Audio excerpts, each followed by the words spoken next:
네, 안녕하세요. 성공적인 직업생활 수업 시작하도록 하겠습니다. 기말고사가 얼마 남지 않은 관계로 좀 교과서의 중요한 내용 위주로 정리해보는 시간을 요번 이제 원격 그 시간 동안 같이 한번 가져보도록 하겠습니다. 우선 여러분들 그 교과서에 보시면은 그 117페이지 우리가 이제 그 NCS 직업기초 능력에 대해서 같이 한번 배웠었는데요. 우리가 이제 그 NCS에서 얘기하는 직무 능력은 크게 직업기초 능력과 그 다음에 직무 수행 능력 두 가지로 구성이 된다라고 우리가 앞에서 배운 바가 있었습니다. 이러한 직무 수행 능력은 크게 이제 세 가지로 또 나누어서 볼 수가 있는데요. 산업 공통 능력, 그리고 필수 능력, 그리고 선택 능력, 이 세 가지로 볼 수가 있습니다. 우선 첫 번째는 이제 산업 공통 능력은 뭐 직업 기초 능력과 비슷한 맥락에서 그 직업이나 직무에 관계없이 어떤 일을 하든 간에 공통적으로 갖춰야 되는 능력을 산업 공통 능력이라고 정의할 수가 있고요. 그리고 특정 분야에서 일하기 위해서 꼭 갖춰야 되는 필수 능력, 그리고 좀 특정 직무에서 일하는 데 있어서 필수 능력은 아니지만 좀 선택적으로 본인이 어떤 특정 직무를 더 잘 수행하기 위해서 가지고 있는 능력, 그런 것들 우리가 선택 능력, 이렇게 세 가지로 구성이 된다라고 볼 수가 있겠습니다. 그래서 이런 세 가지 능력들을 여러분들이 잘 이해하고 계시면 될 것 같습니다.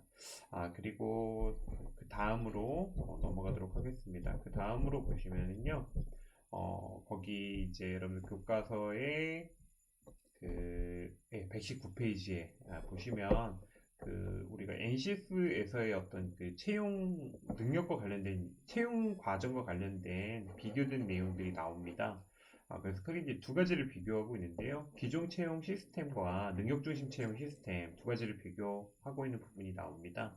그래서 첫 번째 이제 기존 채용 시스템에서의 어떤 채용 공고를 보면 기술 채용 시스템들은 이제 과거에 보았을 때 어떤 채용 인원이라든지 간단한 극소의 어떤 그 정보만을 제시하는 반면에 능력 중심 채용에서는 이 직무기술서라는 서류를 이용해서 직무의 수행에 꼭 필요한 지식기술 태도와 같은 부분들을 좀 세부적으로 열거하고 있는 부분들을 어떤 좀 차이점을 보이고 있습니다.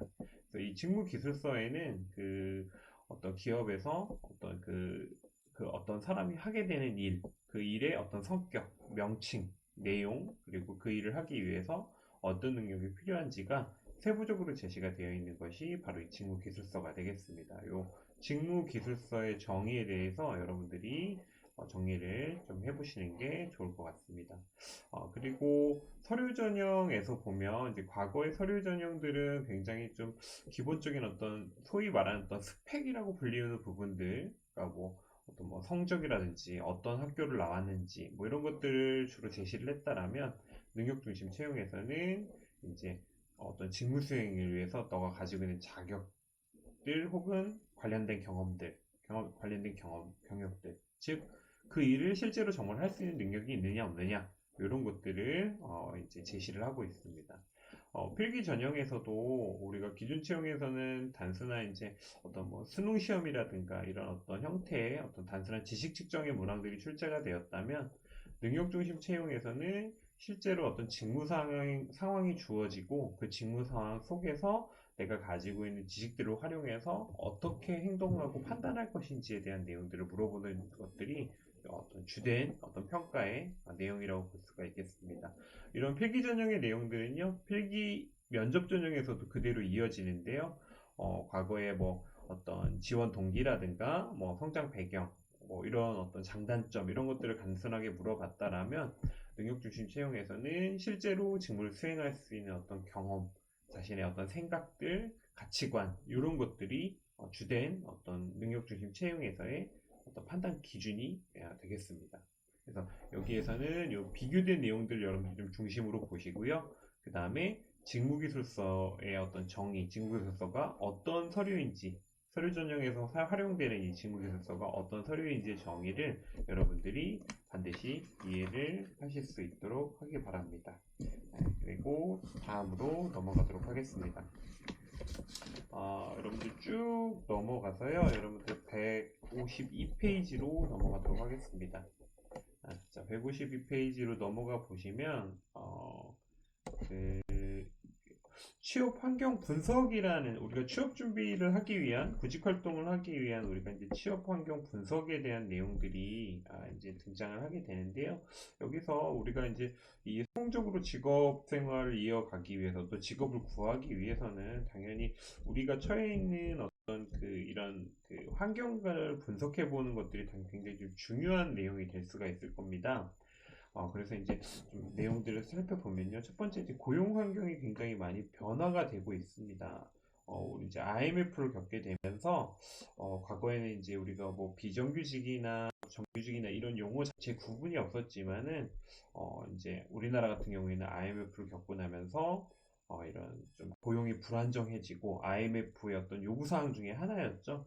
그래서 좀 평생 직장이라는 개념 자체가 사라지고, 좀 평생 동안 좀 내가 어떤 한 직장에서 계속 머물 수 있는 것이 아니라 계속해서 이제 직장을 변화시켜 가야 되고 내가 평생 동안 내가 할 수 있는 직업들을 찾아서 계속적으로 움직여야 되는 이런 시대에 이제 살고 있는 어떤 환경 변화의 모습들이 있다라고 볼 수가 있겠습니다.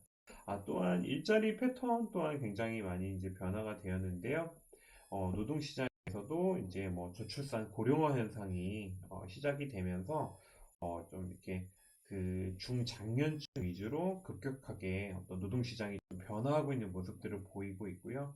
반면에 청년층 일자리는 계속해서 좀 감소되고 있고 또 4차 산업혁명이 들어오게 되면서 이런 어떤 좀 기존의 일자리 수가 급감하게 되는 현상들이 이루어지는 모습들을 좀 볼 수가 있을 것 같습니다. 또한 이제 마지막으로는 기업 인사 정책이 변화가 되었는데요. 과거에는 이제 우리가 이제 공채라고 해서 어떤 사람을 어떤 채용을 할 때 이제 정기적으로 어떤 정해진 기간에 마치 이제 대학에서 대학 어떤 인원을 선발하듯이 어떤 이렇게 일괄적으로 뽑는 부분들이 있었는데 지금은 좀 이런 공채들이 점점 좀 없어지고 있는 어떤 추세에 있다라고 볼 수가 있겠습니다. 그래서 좀 과거보다는 조금 이렇게 수시 채용으로 많이 변화가 되었고요. 또 이런 좀 사교육의 문제들, 또 대학을 졸업하고서도 취업이 잘 되지 않는 또 사회적 비용의 낭비를 막기 위한 능력 중심 채용 위주의 어떤 인사 정책들이 변화되는 어떤 모습들이 있다라고 볼 수가 있겠습니다. 그래서 여기서는 여러분들이 취업 환경이 어떻게 변화되었는지를 갖다가 잘 여러분들 살펴보시면 도움이 될 것 같습니다. 그래서 그 내용들을 같이 한번 살펴봤고요. 그 다음에 여러분들 그 다음 내용은요. 이제 이력서와 자기소개서 작성. 여러분들 156페이지 교과서 156페이지에 나와 있는 이제 내용이 될 텐데요.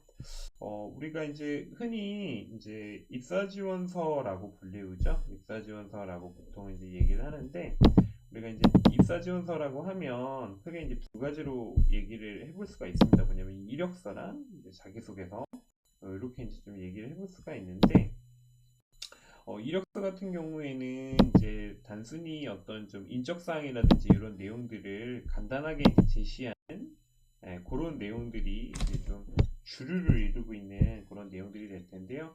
여기 교과서 156페이지에 보시면 이력서 작성 원칙이 나옵니다. 여기는 사실 이제 이력서 작성 원칙이라고 하기보다는 이제 입사 지원서 작성 원칙이라고 보는 것이 좀 타당할 것이라고 보여지는데요.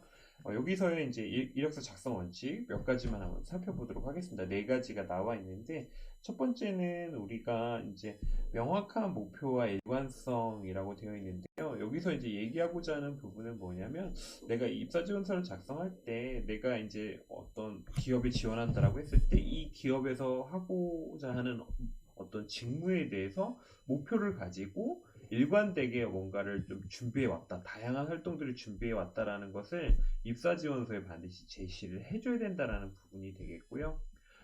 그래서 그런 부분들이 입사 지원서 작성 시에 일관되게 이 입사 지원서를 읽어 보았을 때, 이력서 자기소개서를 인사 담당자가 보았을 때, 이 사람이 이 직무 수행을 위해서 굉장히 긴 기간 동안 많은 준비를 해왔고 이렇게 준비를 많이 한 사람이 이 직무에 정말로 어울리는 사람이구나. 이런 것들을 알 수 있도록 작성하는 것이 좀 중요한 부분이 될 수 있을 것 같습니다. 두 번째는 정직성과 진솔성인데요. 자, 그렇죠. 입사 지원서는 당연히 좀 신뢰성이 확보가 돼야만이 인사 담당자 입장에서는 우리가 객관화된 평가 어떤 자료로서 사람을 평가할 수 있는 자료로서 사용을 할 수 있을 겁니다. 그런데 이러한 어떤 입사 지원서에 뭐 막연히 어떤 합격을 해야 된다는 목표로 허황된 내용을 좀 얘기를 한다라면 그것들은 굉장히 좀 신뢰감이 떨어지는 어떤 입사 지원서의 하나가 될 것입니다. 그래서 정직성과 진솔성을 갖춰야 된다라고 이렇게 교과서에 제시가 되어 있습니다. 자, 물론 교과서적으로는 그렇습니다. 여기 나와 있는 것이 맞는데요. 그렇다고 해서 우리가 완벽한 진실 또 어떤 너무나도 정확한 얘기를 이제 쓰게 된다라면 또 그것도 어떤 자신을 적절하게 포장하는 데 있어서는 때로는 이제 굉장히 좀 좋지 못한 결과를 가져오는 경우들도 있거든요. 그래서 당연히 정직하고 진솔하게 어떤 글을 작성을 하되 적절하게 조금 이렇게 본인을 잘 꾸밀 수 있는 부분들도 필요하다라는 걸 여러분들이 좀 염두를 해두시면 좋을 것 같고요. 그 다음에 세 번째는 이제 이해 가능성과 우리가 정성인데, 당연히 뭐 이제 정성 같은 경우에는 우리가 어떤 입사 지원서를 작성할 때, 특히 이제 자기소개서죠. 자기소개서 작성을 할 때 분량을 너무 적게, 그러니까 우리가 보통 자기소개서를 쓰게 되면 정해진 분량들이 있잖아요. 근데 그 정해진 분량들을 좀 채우지를 못하고 좀 내가 채울 만한 내용이 없다고 해서 그것을 그냥 이렇게 쓰지 않는 친구들이 가끔 있거든요. 이렇게 된다라면 이것은 이제 굉장히 좀 읽는 사람 입장에서 봤을 때는 이 친구가 이 지원자가 굉장히 조금 좀 뭔가 노력이 부족하지 않나 이런 뉘앙스를 풍길 수가 있습니다. 자, 그렇기 때문에 가급적이면 분량을 좀 채워주시는 것이 중요하고요. 그 다음에 이제 선생님 입장에서는 좀 가장 중요하게 생각하는 부분 중에 하나가 바로 이제 이해 가능성인데요. 자, 우리가 입사 지원서는 뭐 당연히 여기 교과서에 나온 대로 우리가 오탈자라든가 어떤 문장의 오류나 이런 건 당연히 없어야겠죠. 이제 이건 너무나도 이제 기초적인 어떤 사항일 거고요. 더욱더 이제 좀 적극적으로 확장해서 얘기를 해본다면, 자, 입사 지원서는 우리가 좀 읽는 사람으로 하여금 빠르게 이해될 수 있도록 만들어주는 게 중요합니다. 그래서 가능한 한 문장도 굉장히 구조적으로 우리가 배열을 해주고 작성해주는 것이 중요하고요. 또 문장의 어떤 호흡은 좀 너무 길지 않게 짧게 짧게 가져가면서 자신이 제시하고자 하는 내용을 명확하게 좀 제시를 해주는 것이 좀 중요한 포인트가 되겠습니다. 마지막은 이제 교과서에 제시된 내용 중에서 마지막은 실무 능력 중심의 작성이라는 부분인데요. 자, 이 부분은 뭐냐면 우리가 이제 입사지원서를 작성을 하실 때 자기소개서에 내가 어떤 직무에서 어떤 일을 할 수 있는 역량을 가지고 있다라는 내용을 구체적으로 여러분들이 써주셔야 된다는 겁니다. 결국에는 우리가 사람을 평가하기 위해서 작성하는 것이 입사지원서이기 때문에 결국엔 이제 입사지원서를 보는 사람 입장에서는 이 사람이 적합한 인재다 아니다를 판단할 때 가장 많이 보는 것 중에 하나가 이런 어떤 실무 능력 중심의 어떤 경험이라든가 가치관이나 생각 이런 것들이 굉장히 좀 중요한 비중을 차지할 수밖에 없을 겁니다. 그래서 여기 여러분들 이력서 입사지원서 작성 원칙 4가지 좀 중요시 여러분들이 보시기 바랍니다. 그래서 이렇게 내용들을 좀 봤고요. 그래서 뭐 우리 일반적으로 보여지는 이력서 양식은 보시는 바와 같이 이런 식으로 구성이 되고요. 이건 한번 참고 삼아 한번 작성을 해보시고요. 그 다음에 여기 보시면 이제 부가적인 좀 이렇게 세부적인 사항들 입사지원서 네, 입사지원서 주의사항에 대해서 같이 한번 살펴보도록 하겠습니다. 이제 앞에서 살펴봤던 이제 4가지 조건들이 있었는데, 4가지 조건 이외에 이제 주의사항이 나와 있거든요. 같이 한번 보도록 하겠습니다. 당연히 내용들 정확하게 기입을 해주는 것이 굉장히 중요하고요. 오탈자 점검 필요합니다. 그리고 우리 친구들 보면 귀사라는 표현을 가끔 쓰는 친구들이 있는데요. 이 귀사라는 표현은 좀 적절치 않은 표현이기 때문에 가능하면 지원하는 회사의 풀네임을 써주시는 것이 굉장히 중요합니다. 그리고 그 이메일로 접수를 하는 경우들이 있거든요. 이런 경우에서는 이제 아이디 이제 좀 약간 이상한 아이디 같은 것들을 사용하는 친구들이 있는데 이런 것들은 좀 적절치 않고요. 그리고 우리가 입사전서 접수를 하실 때는 마감일이 항상 있는데 마감일 전에 항상 접수하실 수 있도록 하는 것이 중요한 내용이 되겠습니다. 자, 그리고 그 다음으로는 이제 우리가 면접에 대해서 살펴볼 건데요. 면접 여러분 168페이지를 보시면 168페이지 보도록 하겠습니다. 자, 8페이지를 보시면 우리 이제 면접 형태가 나와 있습니다. 면접 형태. 자, 면접 형태를 보시면은 자, 그 첫 번째 이제 그 면접 형태 중에 이제 개별 면접이라는 게 나와 있는데요. 개별 면접은 말 그대로 이제 우리가 한 명의 지원자를 여러 명에서 면접관이 이제 평가하는 경우가 바로 대표적인 이제 우리가 개별 면접의 형태인데 이 개별 면접의 형태는 우리가 조금 이렇게 시간이 많고 지원자가 많지 않은 경우에 있어서 좀 여러 명의 면접관이 한 명에 대해서 심층해서 집중적으로 다양한 질문을 통해서 좀 뭐 나쁘게 얘기하면 이제 뭐 이렇게 탈탈 터는 거죠. 일정 기간 동안, 시간 동안. 그래서 조금 이런 개별 면접 같은 경우는 좀 심리적 압박감이 좀 크는 경우가 많고요. 또 질문을 조금 이렇게 꼬리물기 질문을 많이 하는 경우들이 볼 수 있기 때문에 이런 개별 면접 같은 경우에는 조금 오랜 기간 동안 좀 준비를 많이 해보시는 것이 좀 중요한 부분이 될 수가 있겠고요. 그 다음에는 이제 집단 면접인데요. 이게 이제 우리 친구들이 가장 많이 접하게 되는 형태의 어떤 면접 형태라고 볼 수가 있겠습니다. 그래서 일단 아까는 우리가 이제 한 명이 들어가는 건데 이거는 이제 여러 명이 들어가는 거죠. 그래서 이제 이 집단 면접에서의 어떤 특징들을 보고자 한다라면 이제 면접관 입장에서 좀 비교해서 평가를 해볼 수가 있다라는 것이 굉장히 조금 어떤 차별되는 어떤 부분이라고 볼 수가 있을 것 같아요.